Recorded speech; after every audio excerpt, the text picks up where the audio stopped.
Hello everyone, welcome to Tutor Swapnalata channel. Mana ee video lo TET series anedi last video lo nenu cheppanu kada. So ala TET series lo test number 2 lo English grammar bits anedi nenu discuss chestanu friends meeto. So 24 bits untundi TET question paper lo. దాంట్లో ఏది right answer ఎందుకని అది right answer అనేది మీకు explain చేస్తాను. So నేను question అనేది each individual question display చేస్తాము. డిస్ప్లే చేసినప్పుడు మర్చిపోకుండా కాపీ చేసుకోండి. సో మీకు ఈజీగా ఉంటుంది ఫాలో అయ్యేటప్పుడు, చెప్పేటప్పుడు ఫాలో అవ్వడానికి ఈజీగా ఉంటుంది. మర్చిపోకుండా వీడియో లైక్ చేయండి, సబ్స్క్రైబ్ చేసుకొని ఛానల్ చూడండి ఫ్రెండ్స్. వీడియోలోకి వెళ్ళిపోదాం. Welcome back friends. ఇప్పుడు క్వశ్చన్ నెంబర్ 1 మీకు స్క్రీన్ మీద డిస్ప్లే అవుతుంది. నేను క్వశ్చన్ చదువుతాను, నాతో పాటు మీరు ఫాలో అవ్వండి. క్వశ్చన్ నెంబర్ 1 ఇస్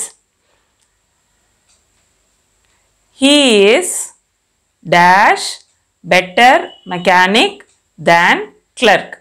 ఇక్కడ he is dash better mechanic than clerk అని ఇచ్చారు friends.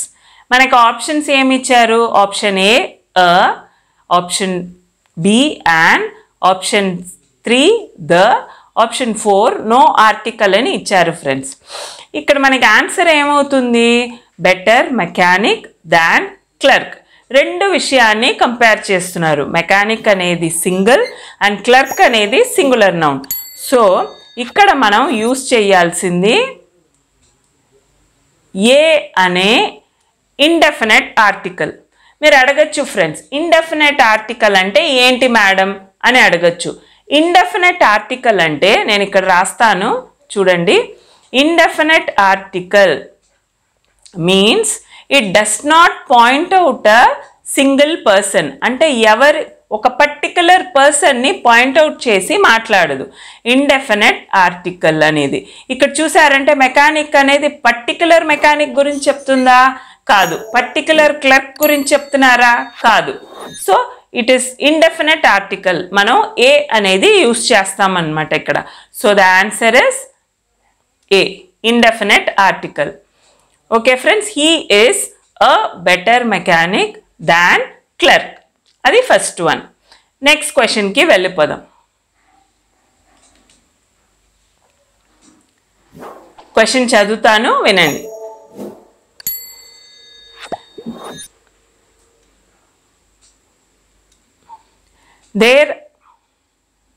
There are on dash committee among others a great economist and a great lawyer.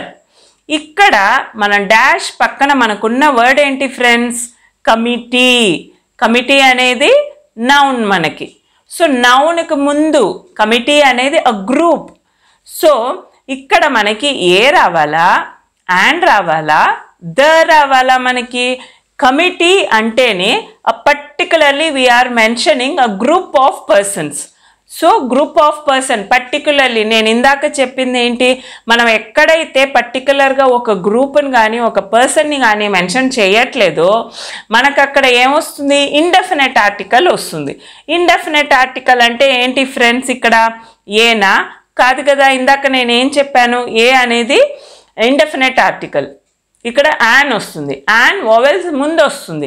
Committee అన్నారు కాబట్టి యాన్ అనేది రాదు ఫ్రెండ్స్. దెన్ మనకు ఉన్నది ఒకటే ఆప్షన్ ఏంటి ఫ్రెండ్స్? ద అనేది యూజ్ చేస్తాం ఇక్కడ. సో ద అనే డెఫినెట్ ఆర్టికల్ యూజ్ చేస్తాం మనం ఇక్కడ. ఎందుకనంటే we are definitely talking about a particular committee. ఆ కమిటీలో ఉన్న గ్రూప్ ఆఫ్ మెంబర్స్ కాబట్టి. మెకానిక్ అంటే జనరల్గా అందరు mechanic, we are not mentioning that particular mechanic. అప్పుడు అది ఇండెఫినెట్ ఆర్టికల్ ఏ అయిపోయింది. ఇక్కడ we are mentioning there are on dash committee among others a great economist and a great lawyer. A great lawyer అనేవాళ్ళు, economist అనేవాళ్ళు ఆ పర్టికులర్ కమిటీలో ఉన్నారంట. So డెఫినెట్గా మనం ఆ కమిటీ గురించే మాట్లాడుతున్నాం కదా, అందుకని అక్కడ డెఫినెట్ ఆర్టికల్ ద వస్తుంది. So the is a definite article friends. Note చేసుకోండి. a is an indefinite article and here the is a definite article. Okay friends, next question ki velipodam. Question number 3. Question chavutanu.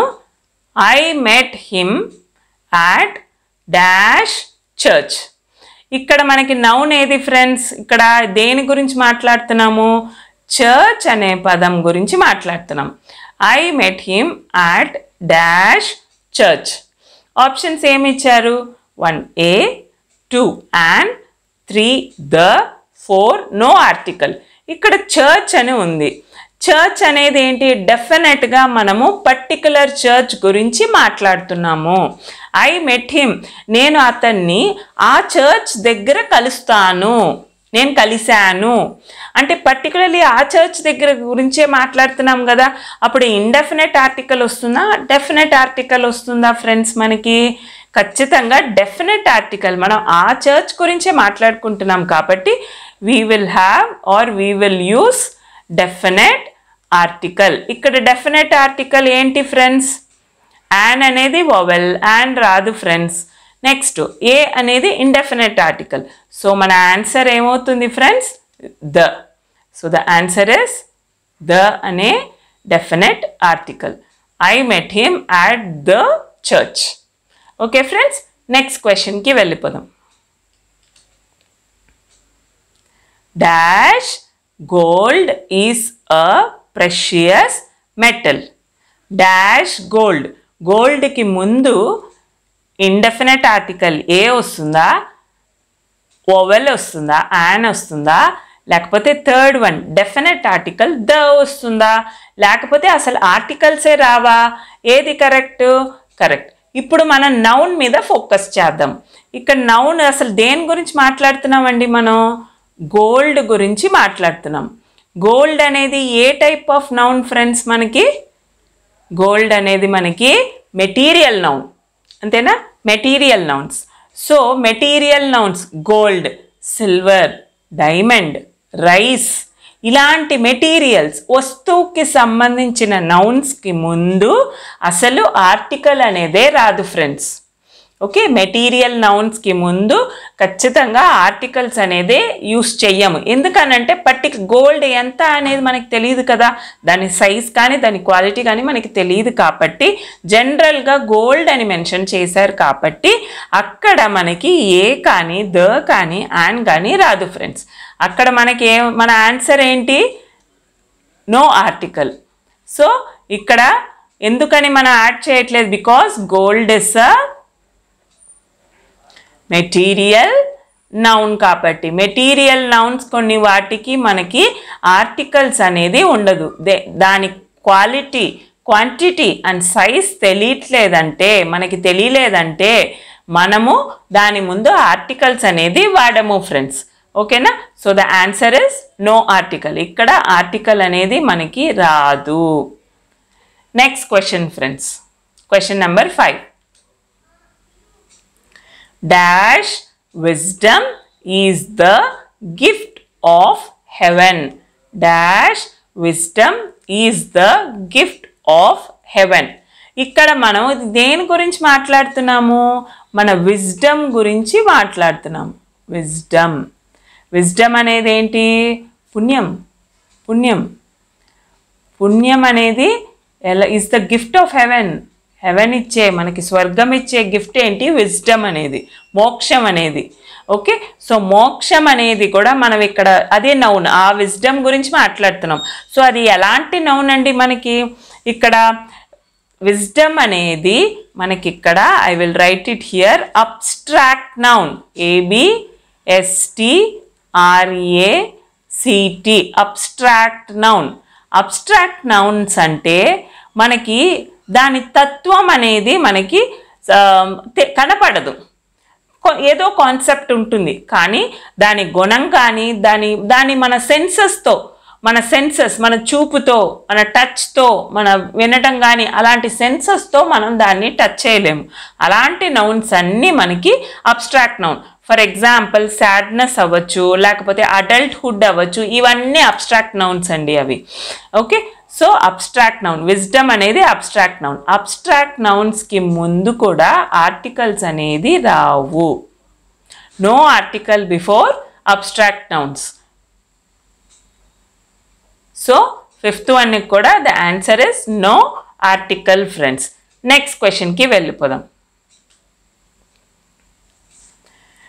Dash word, ఇక్కడ చూడండి, dash word to the wise is sufficient. తెలివైన వాళ్ళకి just ఒకే ఒక మాట చాలు అని అంటారు. సామెత ఉంది కదా ఫ్రెండ్స్, బాగా ఇంటెలిజెంట్ తెలివిగల వాళ్ళకి ఒక చిన్న మాట చాలు అని అంటారు. ఒక చిన్న మాట, ఒక వర్డ్ అన్నప్పుడు ఒక చిన్న మాట. సో సింగులర్ ఆర్టికల్ రావాలి మనకి. సింగులర్ నౌన్ ముందు ఆర్టికల్ ఏమి యూస్ చేస్తాము? ద అనేది యూస్ చేస్తామా, అనేది యూస్ చేస్తామా మనం? బికాస్ ఇక్కడ ఇండెఫినెట్ ఆర్టికల్ కాబట్టి వర్డ్ అనేది we will use a word. A word to the voice is sufficient. ఇది కరెక్ట్ ఆన్సర్ ఫ్రెండ్స్. ఏ అనేది ఇండెఫినెట్ ఆర్టికల్. ఓకేనా? నెక్స్ట్ క్వశ్చన్కి వెళ్ళిపోదాం. Dash women is man's mate. Dash women is man's mate. ఇక్కడ women వచ్చింది కదా madam, మనకి a రావాలా? ఇండెఫినెట్ ఆర్టికల్ రావాలా? అండ్ రావాలా? ద రావాలా? ఏం రావాలి మనకి? ఇక్కడ మీరు నోట్ చేయాలి. ఈ ఉమెన్ గురించి ఎవరి గురించి మాట్లాడుతున్నాం మనం? ఈ ఉమెన్ అనేది మ్యాన్కి మేట్ అంటే తనకి ఒక ఆపోజిట్ పార్ట్నర్ అని అర్థం. ఇక్కడ మ్యాన్ అనే ముందు ఏ ఆర్టికల్ లేనప్పుడు ఉమెన్ అనే ముందు ఏ ఆర్టికల్ ఉండదు. ఇప్పుడు మ్యాన్ అనే ముందు ఏ కానీ ద కానీ ఉండుంటే ఇక్కడ ఉమెన్కి ముందు కూడా ఆర్టికల్ ఉంటుంది. సో మ్యాన్కి ముందు లేదు కాబట్టి ఉమెన్ ముందు కూడా ఆర్టికల్ అవసరం లేదు ఫ్రెండ్స్. సో ఆన్సర్ ఏంటి? The answer is no articles. ఇది correct answer. So women is man's mate, అది correct answer friends. Okay, next క్వశ్చన్కి వెళ్ళిపోదాం. Dash poor are always with us. Dash poor, ఇక్కడ మనకి నోట్ చేయాల్సింది ఎవరి గురించి మాట్లాడుతున్నాం? ఇక్కడ పువర్ గురించి మాట్లాడుతున్నాం. సో పువర్ అనేది ఏంటి? Poor is what? It's a definite article. Particularly poor గురించి మాట్లాడుతున్నాం మనం. ఆ poor are always with us, మనతో పాటు మన పువర్ అనేది, poor people are always with us అని దా సెంటెన్స్కి మీనింగ్ అనేది. సో పువర్ అనేది ముందు మనకి డెఫినెట్ వాడాలా, ఇండెఫినెట్ వాడాలా? డెఫినెట్లీ యాన్ అనేది ఓవల్ అనేది అసలు రానే రాదు ఫ్రెండ్స్. ఏ కానీ ద కానీ రావాలి. సో ఏ వస్తుందా, ద వస్తుందా? The poor is always with us అంటే పర్టికులర్లీ ఆ పువర్ అనే గ్యాంగ్లో ఎవరైనా కొంతమంది స్పెసిఫిక్గా మనతో ఉంటే ద అనేది వాడాలి. కానీ ఇక్కడ పువర్ అనేది జనరల్గా వాళ్ళు మాట్లాడుతున్నారు కాబట్టి పువర్ అనేది 8th క్వశ్చన్. పువర్ అనేది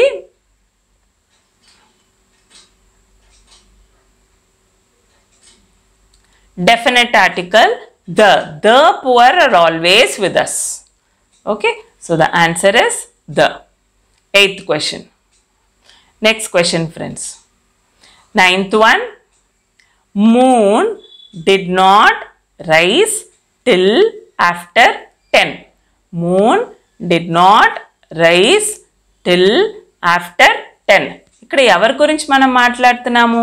ఏ నౌన్ గురించి మాట్లాడుతున్నాము? మూన్ అనే నౌన్ గురించి మాట్లాడుతున్నాం మనం. సో మూన్ అనేది ఏంటి మనకి? ఏ టైప్ ఆఫ్ నౌన్ అది మనకి? మూన్ ఇస్ ఇక్కడ రాస్తున్నాను చూడండి. Moon is a proper noun. Proper noun. Moon is a proper noun. So articles అనేది ప్రాపర్ నౌన్స్ ముందు మనం వాడము.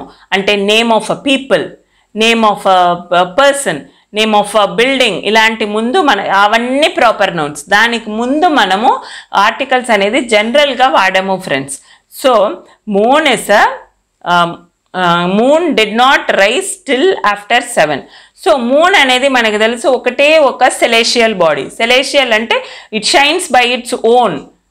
Okay, it gets the light from the sun and shines by its own. So moon అనేది proper noun.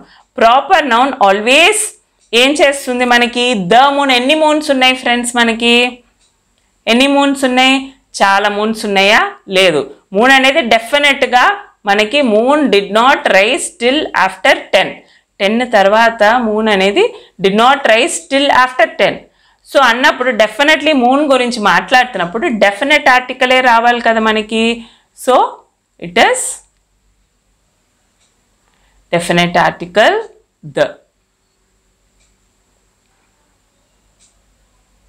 The moon అనే answer రావాలి friends. Okay, next క్వశ్చన్కి వెళ్ళిపోదాం. Mount Fuji is one of Japan's 3 holy mountains.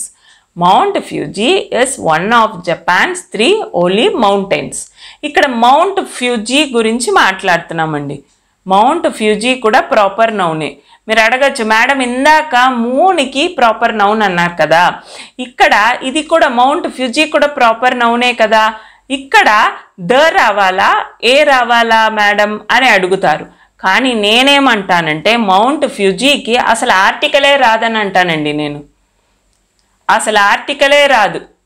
ఎందుకని madam? మీరు ఎందుకని madam ఇందాక proper noun అన్నారు, ప్రాపర్ నౌన్కి మీరు ఏం చెప్పారు? ద అనే డెఫినెట్ ఆర్టికల్ వస్తుంది అన్నారు. ఇక్కడ మౌంట్ ఫ్యూజీ కూడా మనకి ప్రాపర్ నౌనే. Mount Fuji is also proper noun. కానీ దాని ముందు ఎందుకు మేడం మీరు డెఫినెట్ ఆర్టికల్ ద అనేది వాడట్లేదు, నో ఆర్టికల్ అంటున్నారు? ఎందుకనంటే మౌంట్ ఫ్యూజీ అనేది articles are not used before more proper nouns such as names of mountains, names of peoples, names of buildings.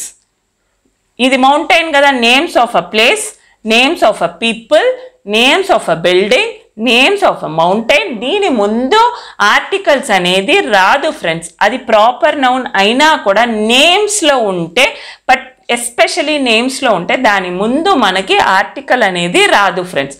Moon అనేది మూన్ నేమ్ కాదు కదా, ఇట్స్ అన్ ఆబ్జెక్ట్. అందుకని మనము అక్కడ డెఫినెట్ ఆర్టికల్ వాడామన్నమాట.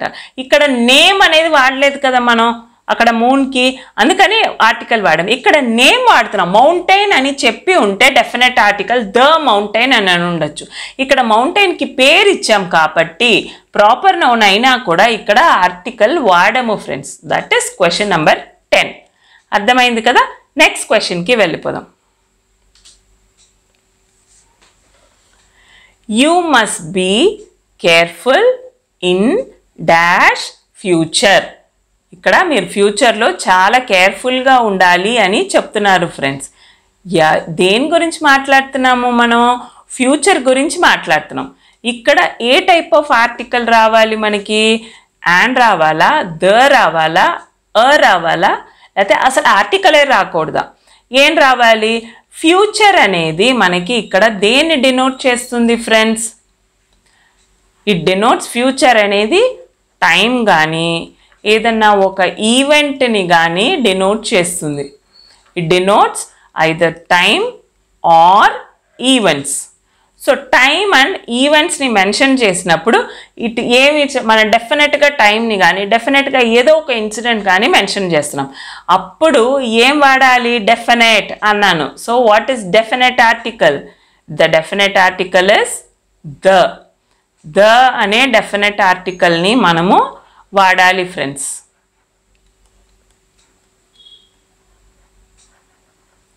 ద అనే డెఫినెట్ ఆర్టికల్ వాడాలి. ఎందుకంటే డెఫినెట్గా ఫ్యూచర్లో మనం particular you must be very careful in future. Future అనేది డెఫినెట్గా మనం ఫ్యూచర్లో మీరు జాగ్రత్తగా ఉండాలని చెప్తున్నాం కదా. మనం టైం గురించి మాట్లాడుతున్నాం. ఫ్యూచర్ అనేది కాలం, సమయం గురించి మాట్లాడుతున్నాం. సో ఇక్కడ మనం వాడాల్సింది the. You must be careful in the future, in a future కాదు. డెఫినెట్గా ఫ్యూచర్ గురించి మాత్రమే మాట్లాడుతున్నాం, అందుకని ద వాడాం ఫ్రెండ్స్. అర్థమైందా మీకు? నెక్స్ట్ క్వశ్చన్కి వెళ్ళిపోదాం. What sort of man is he? What sort of dash man is he ఉంది. మ్యాన్కి ముందు యాన్ రావాలా, ద రావాలా, రావాలా? అసలు ఆర్టికలే రాకూడదా మనకి? మ్యాన్కి ముందు యాన్ కానీ ద కానీ కానీ జీరో ఆర్టికల్. మ్యాన్కి ముందు జనరల్గా మాట్లాడుతున్నప్పుడు మనకి అసలు ఆర్టికల్ ఎందుకండి? మనం ఏదైనా స్పెసిఫిక్గా ఒకళ్ళ గురించి మాట్లాడుతుంటే మనకు అక్కడ మ్యాన్ లేకపోతే ఉమెన్ అని అనొచ్చు. మనం ఇందాక క్వశ్చన్లో కూడా ఉమెన్కి ముందు కానీ మ్యాన్కి ముందు కానీ అసలు ఆర్టికలే వాడలేదు. సో ఇక్కడ కూడా you will not have any article. So the answer is zero article. You will not have article.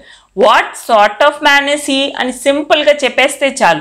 మ్యాన్కి ముందు అసలు ఆర్టికల్ రాదు ఫ్రెండ్స్. దయచేసి మీరు మ్యాన్కి కానీ ఉమెన్కి కానీ ముందు ఆర్టికల్ అనేది వాడద్దు, అది రాంగ్ అయిపోతుంది. ఓకే ఫ్రెండ్స్, ఇక్కడితో మనకి ఆర్టికల్స్ మీద బిట్స్ 12 బిట్స్ అయిపోయినాయి. ఇంకా మనకు వచ్చేవన్నీ ప్రపోజిషన్స్ మీద మిగతా 12 బిట్స్ ఉంటాయి. సో 13th క్వశ్చన్ ప్రపోజిషన్ మీద చూద్దాం. I am tired. I am tired. I have been working dash hours. ఇక్కడ ఏమొస్తుంది ఫ్రెండ్స్ మనకి? Choose the correct preposition that fits the blank. For, of, since, in. I am tired. I have been working since hours. వస్తుందా? అసలు మన sentence చదివేటప్పుడే మనకి wrong అవుతుంది కదా. నేను చాలా టైర్డ్గా ఉన్నాను, ఎందుకంటే నేను గంటలు పని చేసి ఉన్నాను. సో గంటలు పని చేసి ఉన్నాను అన్నప్పుడు I have been working of hours వస్తుందా? రాదు. సిన్స్ అవర్స్ వస్తుందా? రాదు. ఇన్ అవర్స్ వస్తుందా? రాదు. సో ఇక్కడ ఏమొస్తుంది మనకి? I have been working for hours.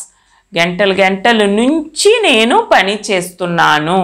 So గంటల నుంచి నేను పని చేస్తున్నాను. So it is for hours. Okay, the answer is for. Next question. I haven't had a meal like that dash 2001. 2001 నుంచి నేను అలాంటి మీల్స్ కానీ అలాంటి భోజనాన్ని నేను అసలు తిననే లేదు అని అంటున్నారు. ఐ హ్యావెంట్ అసలు లేదు, హ్యాడ్ ఎ మీల్ నేను అలాంటి భోజనాన్ని అసలు తిన్నే లేదు అంటున్నారు.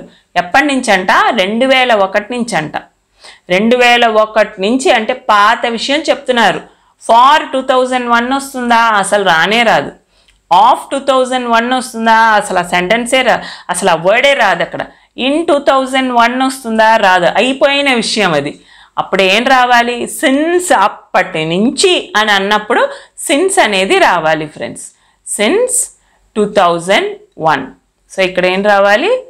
సిన్స్ 2000. అప్పటి నుంచి అని అన్నప్పుడు సిన్స్ అనేది రావాలి ఫ్రెండ్స్. Okay, so 14. నెక్స్ట్ క్వశ్చన్కి వెళ్ళిపోదాం. I have been doing my homework dash 7 o'clock. నేను నా హోంవర్క్ని 7 నుంచి చేస్తున్నాను. సో 7 నుంచి చేస్తున్నాను నా హోంవర్క్ని. ఐ హ్యావ్ బీన్ టు ఇందాక అవర్స్ మెన్షన్ చేసాము. అప్పటి నుంచి అవర్స్ అన్నప్పుడు 4 hours వస్తుంది. ఆఫ్ అనేది అసలు రాదు. ఇన్ 7 o'clock అసలు రాదు ఫ్రెండ్స్. వస్తే సెన్స్ రావాలి, లేకపోతే 4 రావాలి. సో 4 అనేది అవర్స్. జనరల్గా మాట్లాడుతున్నప్పుడు 4 hours అన్నాము. కానీ 7 నుంచి పాస్ట్ నుంచి జరుగుతూ వస్తుందని అన్నప్పుడు సిన్స్ మాత్రమే వాడాలి. మనకి ఇక్కడ ఆన్సర్ ఇక్కడ since. Since 7 o'clock. I have been doing my work since 7 o'clock. అది రైట్ ఆన్సర్ ఫ్రెండ్స్. నెక్స్ట్ క్వశ్చన్కి వెళ్ళిపోదాం. The work has to be finished dash 5 o'clock. ఇక్కడ వర్క్ 5ంటికి అయిపోవాలి అంటున్నారు. జరగబోయే విషయాన్ని 5ంటికి ఈ వర్క్ అనేది కంప్లీట్ అయిపోవాలంటున్నారు. పాత విషయం చెప్పట్లా, జరగబోయే విషయాన్ని చెప్తున్నారనమాట. ఇప్పుడు ఆన్ రావాలా, ఆఫ్ రావాలా? On 5 o'clock. 5 o'clockకి అయిపోవాలి అని తప్పు కదా అనకూడదు. విత్ 5 o'clock అసలు రానే రాదు. ఆఫ్ వస్తుందా? ఆఫ్ 5 o'clock రాదు. సో ఇక్కడ ఏం రావాలి మనకి? బై అనేది రావాలి. బై అనే ప్రపోజిషన్ రావాలి. So the work has to be finished by అంటే ఏంటంటే బై అంటే షార్ప్గా 5ంటికి అయిపోవాలని, 5 తర్వాత, నాట్ లేటర్ దాన్ 5 o'clock అని అర్థం. 5కి ఇంకా లేట్ చెయ్యొద్దు అని అర్థం ఫ్రెండ్స్. ఓకేనా? సో బై 5 o'clock షార్ప్గా మీరు ఒక టైం అనేది ఎస్టిమేటెడ్ టైం చెప్పినప్పుడు బై అనే ప్రపోజిషన్ మాత్రమే వస్తుంది. ఓకేనా ఫ్రెండ్స్? నెక్స్ట్ క్వశ్చన్కి వెళ్ళిపోదాం. I will return from my vacation dash the end of the month. కరెక్ట్గా మన ఈ నెలాఖరికి నేను వెకేషన్ అయిపోయి వచ్చేస్తాను అంటున్నారు. నెలాఖరికి, ఆ తర్వాత అయితే ఎక్స్టెండ్ అవ్వదు. నెలాఖరికి కరెక్ట్గా నేను వెకేషన్ అయిపోయి వచ్చేస్తాను అంటున్నారు ఫ్రెండ్స్. ఇక్కడ I will return from my vacation on the end of the month వస్తుందా? అసలు రాదు. So I will return from my vacation of the end of the month రాదు friends. With the end of the month అసలు రాదు. ఇక్కడ ఏమొస్తుంది? మనం time mention చేస్తున్నాం కదా, ఎండ్ ఆఫ్ ద మంత్కి ఎండ్ తర్వాత నెక్స్ట్ మంత్లో రాము కదా, నాట్ లేటర్ దాన్ దట్. షార్ప్గా ఎండ్ ఆఫ్ ద మంత్ నేను వచ్చేస్తానని చెప్పినప్పుడు you will write by. By అనే ప్రపోజిషన్ వస్తుంది ఇక్కడ. I will return from my vacation by the end of the month. Friends, next question. 18th question. Keep aloof dash bad people. So, చెడ్డ వాళ్ళ దగ్గర నుంచి దూరంగా ఉండండి, డిస్టెన్స్ మెయింటైన్ చేయండి అంటున్నారు. Keep aloof dash bad people. So bad people దగ్గర నుంచి అన్నప్పుడు keep aloof from bad people. వాళ్ళ దగ్గర నుంచి మనం వాళ్ళ దగ్గర నుంచి మనము ఫ్రమ్ హిమ్, ఆయన దగ్గర నుంచి ఫ్రమ్ హిమ్. సో అక్కడ మనకు రావాల్సింది ఆఫ్ బ్యాడ్ పీపుల్ రాదు ఫ్రెండ్స్. టు బ్యాడ్ పీపుల్ రాదు. Of bad OF single F రాదు. సో ఇక్కడ ఫ్రమ్ అనేది మెన్షన్ చేయాలి. So keep aloof from bad people. Okay, because bad people అని ఈ ఫ్రమ్ అనేది దేన్ని మెన్షన్ చేస్తుందంటే it is a preposition which mentions the reason. From అనేది రీజన్ మెన్షన్ చేసినప్పుడు బ్యాడ్ పీపుల్ నుంచి మీరు దూరంగా ఉండండి అంటున్నారు. ఏదో ఒక కారణంతో చెప్తారు, అందుకని ఫ్రమ్ అనేది వాడుతున్నాం. ఓకే నా ఫ్రెండ్స్, నెక్స్ట్ క్వశ్చన్కి వెళ్ళిపోదాం. He is cured of illness. He is cured dash illness after long treatment. తను బాగా ఒంట్లో బాగాలేకుండా ఏదో ఒక డిసీజ్తో, అనారోగ్యంతో బాధపడుతూ ఉండేవాడుంటుంది. తనకి క్యూర్ అయిపోయింది, సరిపోయింది. ఎప్పుడు? లాంగ్ ట్రీట్మెంట్ అయిన తర్వాత. సో అక్కడ మనం ఏ ప్రపోజిషన్ వాడతాము? He is cured dash illness after long treatment. Long treatment అయిన తర్వాత తన అనారోగ్యం పూర్తిగా నయమైపోయిందంట. ఇక్కడ మనకి ఓఎఫ్ఎఫ్ వస్తుందా, లేకపోతే ఓఎఫ్ వస్తుందా, ఫ్రమ్ వస్తుందా, టు వస్తుందా? మనం ప్రతిదీ సెంటెన్స్ పలికి చూద్దాం. He is cured OFF of illness after long treatment వస్తుందా? అసలు రాదు. ఆఫ్ అంటే పూర్తిగా, కంప్లీట్లీ ఆఫ్. ఆఫ్ అంటే ఫుల్ ఆఫ్ అయిపోయినట్టే. అలా అయితే కాదు కదా ఫ్రెండ్స్. ఫ్రమ్, అతని దగ్గర నుంచి అనే వర్డే అసలు రాదు మనకి. టు ఇల్నెస్ అది రాదు. సో ఆ అనారోగ్యం నుంచి వస్తున్నప్పుడు we will write of. Of అనేది వస్తుంది ఇక్కడ. హీ ఈస్ క్యూర్డ్ దేని నుంచి?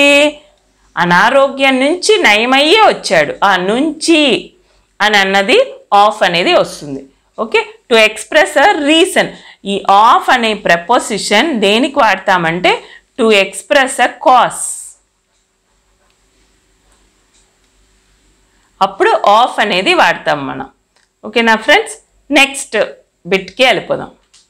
Bit number 20. Carnivorous animals feed dash flesh. Carnivorous animals ఏం చేస్తుంది? ఫ్లెష్, మాంసం తినే యానిమల్స్ అన్నమాట. మాంసం తినే యానిమల్స్ దేని తీసుకుంటుంది? మాంసాహారాన్ని దాని మీద ఆధారపడి ఉంటుంది. మీద అని అన్నప్పుడు ఏం వస్తుంది? ఫ్రమ్ వస్తుందా? లేదు. ఆఫ్ వస్తుందా? Carnivorous animals feed of flesh ఎలా వస్తుంది ఫ్రెండ్స్? దాని మీద అన్నప్పుడు మనకేం వస్తుంది? విత్ అన్నప్పుడు దానితో వస్తుంది. సో విత్ రాదు. ఇక్కడ మనకేం వస్తుంది? ఆన్ అనేది వస్తుంది friends. So carnivorous animals feed on flesh. On అనేది దేన్ని మనకి ప్రపోజిషన్ ఆఫ్ ఏదన్నా ఒక పొజిషన్ని కానీ, ఏదన్నా ఒక సర్ఫేస్ కానీ, ఏదన్నా ఒక ప్లేస్ గురించి మనం డినోట్ చేసినప్పుడు దాని మీద. కార్నివోరస్ అనేది అండ్ దేని మీద ఆధారపడి ఉన్నది? ఫ్లెష్ మీద ఆధారపడి ఉన్నది కాబట్టి ఇక్కడ మనము ఆన్ అనే ప్రపోజిషన్ వాడుతున్నాం ఫ్రెండ్స్. ఓకేనా? నెక్స్ట్ క్వశ్చన్కి వెళ్ళిపోదాం. India and America entered dash various agreements. ఇండియాను అమెరికాను చాలా అగ్రిమెంట్స్ ఎంటర్ చేశారట. ఇక్కడ ఏ ప్రపోజిషన్ వాడతాము? ఇంటూ వాడతామా, విత్ వాడతామా, బై వాడతామా? అసలు ప్రపోజిషనే రాదా? ఇండియా అండ్ అమెరికా అగ్రిమెంట్లో నేను తెలుగులో చెప్పేటప్పుడే చూడండి, అగ్రిమెంట్లో ఎంటర్ అయ్యారట. సో అగ్రిమెంట్ లోపల లో అని అన్నప్పుడు విత్ వస్తుందా? అగ్రిమెంట్తో కాదు కదా, సో విత్ రాదు. అగ్రిమెంట్ కోసం బై అగ్రిమెంట్ వల్ల అది రాదు. సో అగ్రిమెంట్లో అన్నప్పుడు మనకి ఇంటూ అనేది వస్తుంది ఫ్రెండ్స్.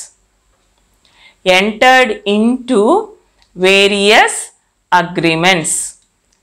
ఇక్కడ ఇంటూ అనేది లో అనే తెలుగు పదాల్లో మనకి ప్రపోజిషన్గా మనము ఎక్స్ప్లెయిన్ చేస్తాము. Okay, next you must learn how to deal dash customers. కస్టమర్స్తో ఎలా డీల్ చేయాలో నువ్వు ముందు నేర్చుకోవాలి అంటున్నారు. కస్టమర్స్తో ఎలా డీల్ చేయాలనేది నువ్వు నేర్చుకోవాలన్నారు. ఆ తో అనేది ఏ ప్రపోజిషన్ అండి ఇంగ్లీష్లో మనకి? తో అనేది కస్టమర్స్ విత్ కస్టమర్స్, అంతేనా? So you must learn how to deal with customers. In customers లోపల రాదు, కస్టమర్స్ మీద రాదు, కస్టమర్స్తో అన్నప్పుడు with. So you must know how to deal with customers. Okay friends, correct answer is with. Next question number 23. The house consists dash 4 rooms. ఆ హౌస్లో 4 rooms ఉన్నాయట. హౌస్లో నేను ఇందాక మీకు చెప్పాను లో అంటే ఏది వస్తుందని. The house consist dash 4 rooms. So of OFF of వస్తుందా? రాదు. ఇన్ హౌస్ లోపల, హౌస్లో అంటారు కానీ హౌస్ లోపల 4 రూమ్స్ ఉన్నాయి అని చెప్పని అనరు కదా. So the house consist of 4 rooms వస్తుంది. సో ఆఫ్ అనే ప్రపోజిషన్ వస్తుంది. Last bit friends, question number 24. You must comply dash the rules laid down by the committee. You must comply dash the rules laid down by the committee. Committee చెప్పిన రూల్స్ని నువ్వు ఖచ్చితంగా దాన్ని పాటించాలి అంటున్నారు. Committee చెప్పిన రూల్స్ని నువ్వు పాటించాలి. You must comply dash the rules. So ఇక్కడ ఇన్ వస్తుంది. You must comply in the rules వస్తుందా? రూల్స్ లోపల నువ్వు పాటించాలి ఏముంటుంది ఫ్రెండ్స్? మన అది రాంగ్ కదా, మన తెలుగులో మాట్లాడేటప్పుడే రాంగ్ అవుతుంది. నెక్స్ట్ రూల్స్ మీద నువ్వు రూల్స్ మీద ఏముంది ఫ్రెండ్స్ పాటిస్తానికి? సో ఆన్ రాదు ఫ్రెండ్స్. నెక్స్ట్ రూల్స్ ని పాటించాలి. సో ఇక్కడ with. You must comply with the rules. రూల్స్తో నువ్వు కరెక్ట్గా కోయిన్సైడ్ అవ్వాలి. రూల్స్ కమిటీ చెప్పిన రూల్స్ని నువ్వు కరెక్ట్గా దాని కోయిన్సైడ్ అవుతూ వెళ్ళాలి అంటున్నారనమాట. సో అందుకని ఇక్కడ విత్ అనే ప్రపోజిషన్ వస్తుంది friends. So the correct answer is with. Okay, ఇక్కడితో ఫ్రెండ్స్ మనకి 24 ఇంగ్లీష్ గ్రామర్ బిట్స్ అనేది పూర్తయిపోయింది. సో టెస్ట్ 1లో ఈ టెట్ సిరీస్లో టెస్ట్ 1లో 24 బిట్స్ చెప్పాను. ఈ సిరీస్ అంటే ఈ టెస్ట్లో ఈ వీడియోలో నేను 24 బిట్స్ చెప్పాను. ఫస్ట్ 12 బిట్లు ఆర్టికల్స్ మీద, నెక్స్ట్ 12 బిట్లు ప్రపోజిషన్ మీద చెప్పాను ఫ్రెండ్స్. మీకు క్లియర్గా స్క్రీన్లో డిస్ప్లే అవుతుంది కాబట్టి మీరు కాపీ చేసుకోవచ్చు. మర్చిపోకుండా నా వీడియో లైక్ చేయండి, సబ్స్క్రైబ్ చేసుకొని ఛానల్ చూడండి, మీకు తెలిసిన ఫ్రెండ్స్కి మర్చిపోకుండా షేర్ చేయండి ఫ్రెండ్స్. నెక్స్ట్ టెస్ట్ 3లో ఈ టెట్ సిరీస్లో టెస్ట్ 3లో మళ్ళీ కలిసే ముందు మీకు ఏదైనా డౌట్స్ ఉన్నా, మీకు ఏదైనా సందేహాలు ఉన్నా, ఏదైనా సజెషన్స్ ఉన్నా కమెంట్ సెక్షన్స్లో పంపించండి. Okay friends, see you in my next video. Bye. Thank you.